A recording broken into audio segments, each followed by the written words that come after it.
ಹಾಗಾದ್ರೆ ಸದ್ಯ ಮೈಸೂರಿನಲ್ಲಿ ಪರಿಸ್ಥಿತಿ ಯಾವ ರೀತಿ ಇದೆ? ಪರ ವಿರೋಧದ ಚರ್ಚೆಗಳ ಮಧ್ಯೆ ಈ ರ್ಯಾಲಿಗೆ ಸಂಬಂಧಪಟ್ಟಂತೆ ಆ ಕುರಿತ ನಮ್ಮ ಪ್ರತಿನಿಧಿ ಸುರೇಶ್ ಒಂದು ಪ್ರತ್ಯಕ್ಷ ವರದಿ ಕೊಟ್ಟಿದ್ದಾರೆ, ನೋಡ್ಕೊಂಡು ಬರೋಣ.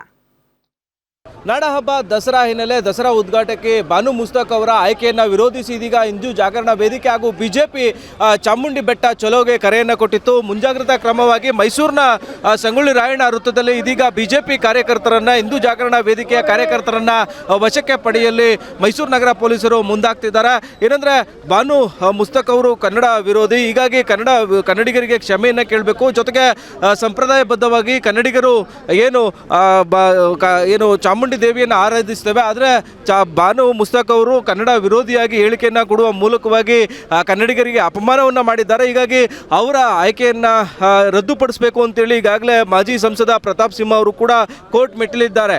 ಮತ್ತೊಂದು ಕಡೆ ಹಿಂದೂ ಜಾಗರಣ ವೇದಿಕೆಯ ಕಾರ್ಯಕರ್ತರು ಜೊತೆಗೆ ಬಿಜೆಪಿಯ ಕಾರ್ಯಕರ್ತರ ನಿಯೋಗ ಇದೀಗ ಚಾಮುಂಡಿ ಬೆಟ್ಟ ಚಲೋಗೆ ಕರೆ ಕೊಟ್ಟಿದೆ. ಹೀಗಾಗಿ ಮೈಸೂರು ನಗರದ ಸಂಗೊಳ್ಳಿ ರಾಯಣ್ಣ ವೃತ್ತದಲ್ಲಿ ಚಾಮುಂಡಿ ಬೆಟ್ಟ ಚಲೋಗೆ ಕರೆ ಕೊಟ್ಟಿರ್ತಕ್ಕಂಥ ಹಿನ್ನೆಲೆಯಲ್ಲಿ ಪೊಲೀಸರು ಮುಂಜಾಗ್ರತಾ ಕ್ರಮವಾಗಿ ಅವರನ್ನು ವಶಕ್ಕೆ ಪಡೆಯುವ ನಿಟ್ಟಿನಲ್ಲಿ ಮುಂದಾಗ್ತಾ ಇದ್ದಾರೆ. ಪೊಲೀಸರು ಹಾಗೂ ಬಿಜೆಪಿ ಕಾರ್ಯಕರ್ತರ ನಡುವೆ ವಾಗ್ವಾದ ನಡೀತಾ ಇದೆ. ಶಾಸಕ ಶ್ರೀವತ್ಸ ಕೂಡ ಸ್ಥಳದಲ್ಲಿ ಇದ್ದಾರೆ. ಶಾಸಕ ಶ್ರೀವತ್ಸ ಅವರ ನೇತೃತ್ವದಲ್ಲಿ ನಡೀತಾ ಇರುವಂತಹ ಈ ಒಂದು ಪ್ರತಿಭಟನೆಯಲ್ಲಿ ಹಿಂದೂ ಜಾಗರಣ ವೇದಿಕೆ ಜೊತೆಗೆ ಬಿಜೆಪಿ ಕಾರ್ಯಕರ್ತರನ್ನು ವಶಕ್ಕೆ ಪಡೆಯುವ ನಿಟ್ಟಿನಲ್ಲಿ ಮೈಸೂರು ನಗರ ಪೊಲೀಸರು ಯಶಸ್ವಿ ಆಗ್ತಾ ಇದ್ದಾರೆ. ಯಾಕಂದ್ರೆ ಮತ್ತೊಂದು ಕಡೆ ದಲಿತ ಮಹಾಸಭಾದ ವತಿಯಿಂದ ಸೌಹಾರ್ದ ನಡಿಗೆಯನ್ನ ಒಂದು ಕಡೆ ಕರೆಯನ್ನ ಕೊಟ್ಟಿದ್ರೆ, ಮತ್ತೊಂದು ಕಡೆ ಚಾಮುಂಡಿ ಬೆಟ್ಟ ಚಲೋ ಅನ್ನೋ ಒಂದು ಘೋಷಣೆಯನ್ನು ಕೂಗುವ ಮೂಲಕವಾಗಿ ಮೈಸೂರಿನ ಬಿಜೆಪಿ ಕಾರ್ಯಕರ್ತರು ಚಾಮುಂಡಿ ಬೆಟ್ಟ ಚಲೋಗೆ ಮುಂದಾಗಿದ್ದಾರೆ. ಹೀಗಾಗಿ ಮೈಸೂರಿನ ಈ ಒಂದು ವೃತ್ತದಲ್ಲಿ ಚಾಮುಂಡಿ ಬೆಟ್ಟ ಚಲೋಗೆ ಕರೆ ಕೊಟ್ಟಿರ್ತಕ್ಕಂಥ ಹಿಂದೂ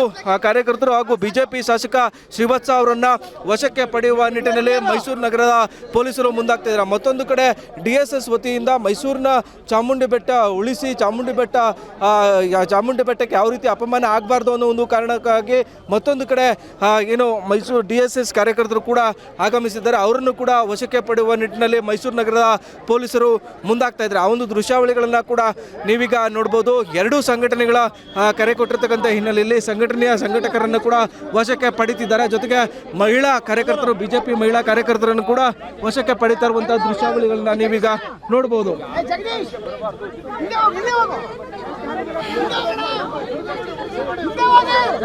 ಏನು ನೋಡ್ತಾ ಇರುವಂತಹ ದೃಶ್ಯಾವಳಿ ಏನಿದೆ, ಇದು ಮಹಿಳಾ ಬಿಜೆಪಿಯ ಮುಖಂಡರನ್ನ ವಶಕ್ಕೆ ಪಡೆಯುವ ನಿಟ್ಟಿನಲ್ಲಿ ಮೈಸೂರು ನಗರ ಪೊಲೀಸರು ಮುಂದಾಗ್ತಿದ್ದಾರೆ.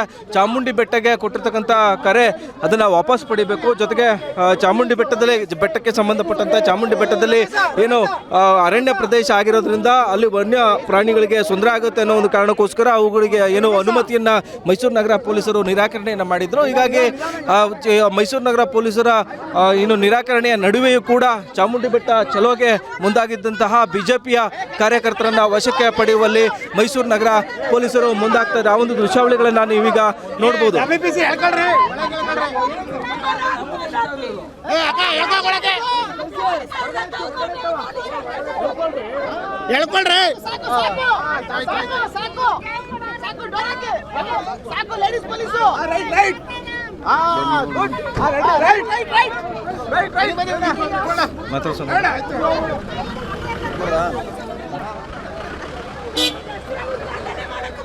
ಮೇಡಮ್ ಈಗ ಏನು ಉದ್ಘಾಟನೆ ಮಾಡಕ್ಕೂ ಬಿಡಲ್ಲ.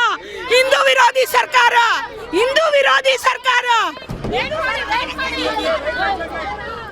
ಇದು ಇಲ್ಲಿನ ಪ್ರತಿಭಟನಾ ನಿರತರ ಮಾತು. ದಸರಾ ಉದ್ಘಾಟನೆಯನ್ನ ಬಾನು ಮುಸ್ತಕ್ ಅವರ ಕಡೆಯಿಂದ ಉದ್ಘಾಟನೆಯನ್ನ ಮಾಡೋದಕ್ಕೂ ಕೂಡ ನಾವು ಬಿಡಲ್ಲ ಅನ್ನೋದು ಅವರ ಹೇಳಿಕೆ. ಕ್ಯಾಮ್ರಾಮನ್ ಧನು ಜೊತೆ Suresh, B guarantee news, Mysuru.